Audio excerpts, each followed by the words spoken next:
عدنا مع الصحافي رامي نعيم. اليوم انت شاين الحرب على السوشيال ميديا ضد حزب الله. مقوي قلبك، هل انت مع الفيدرالية كمان علنا؟ اول شيء انا ماني شايل الحرب ضد حزب الله. انا عندي موقف سياسي واضح، هو انه اذا نحن الحرب ما خصها بلبنان مش لازم ندخل فيها، مش ضد حزب الله كحزب الله.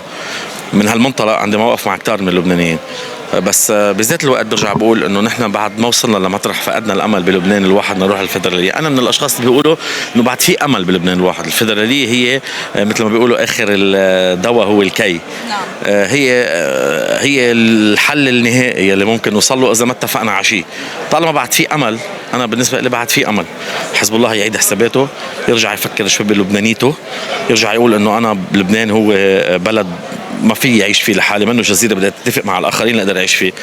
اذا عمل حساباته وعم ندعيه بكل مقابله وبكل لقاء انه عيد حساباتك يا حزب الله، اذا عيد حساباته الفيدراليه ما بتكون حل. اذا ما عيد حساباته ما بقى في خيارات عند اللبنانيين الا انه يقولوا كل واحد بده يعيش لحاله. من هالمنطلق ان شاء الله ما بنوصل له، بس ممكن تكون احدى الحلول.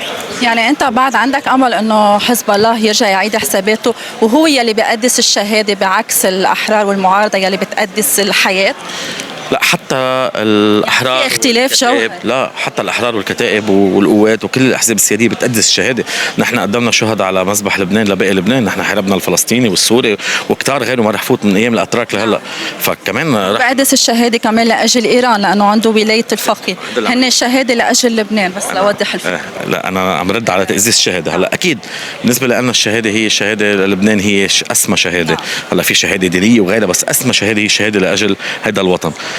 بالنسبه لي انه حزب الله اليوم عم يشتغل اجنده ايرانيه مثل ما قلت انت، ولكن ممكن بلحظه من اللحظات يعرف مثل ما تخلت ايران عن حماس قد تتخلى ايران عن حزب الله، لانه مصلحتها قبل كل شيء. اذا هو بيعمل مصلحه لبنان بيكون عم بيوفر علينا كثير من القصص.